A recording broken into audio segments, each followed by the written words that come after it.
பெற்றோர்களுக்கு அன்பான வேண்டுகோள். குழந்தைங்களுக்கு பிஸ்கட்டு அது மாதிரிலாம் கொடுக்காதீங்க. கடலை, வேர்க்கடலை, அவிச்சது, வறுத்த வேர்க்கடலை கொடுங்க. குழந்தைங்களுக்கு தெரியாது பிஸ்கட்டில் என்னென்ன கெமிக்கல் இருக்குன்னு பெற்றவங்க உங்களுக்கு தெரியும். நீங்க எந்த அளவுக்கு குழந்தைங்களுக்கு தரமான உணவு கொடுக்குறீங்களோ அந்த அளவுக்கு குழந்தைங்க தரமா இருக்கும்.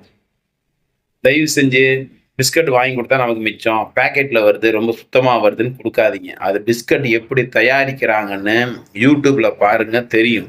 அத்தனையுமே கெமிக்கல், அத்தனையுமே சுகர். சுகர் கண்டென்ட் அதிகமா இருக்க இருக்க குழந்தைங்களுக்கு ப்ராப்ளம் தான். சின்ன வயசுல இருந்து குழந்தைங்களை சீரா கொண்டு வாங்க. முடிஞ்ச அளவுக்கு இயற்கை உணவுகளை கொடுங்க.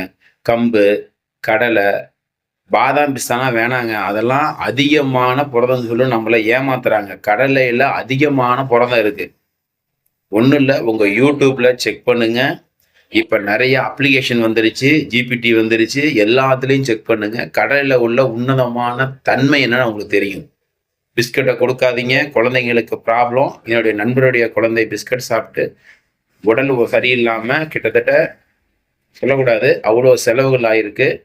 வேண்டாம். முடிஞ்ச அளவுக்கு பேக்கெட் ஐட்டத்தை தவிருங்க. மெயினாக நூடுல்ஸ் கொடுக்காதீங்க, பிஸ்கட் கொடுக்காதீங்க. குழந்தைங்களுக்கு ரொம்ப கெடுதி. கடலை கொடுங்க.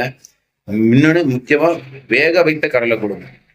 குழந்தைங்களுக்கு நல்லது. குழந்தைங்க சாப்பிடாதான் சொல்லணும். நீங்கள் கொடுங்க, அப்போ தான் குழந்தைங்க நல்லா இருக்கும். இந்த பதிவை உங்கள் எல்லா நண்பர்களுக்கும் தெரிஞ்சவங்களுக்கும் ஷேர் பண்ணுங்கள். வணக்கம்.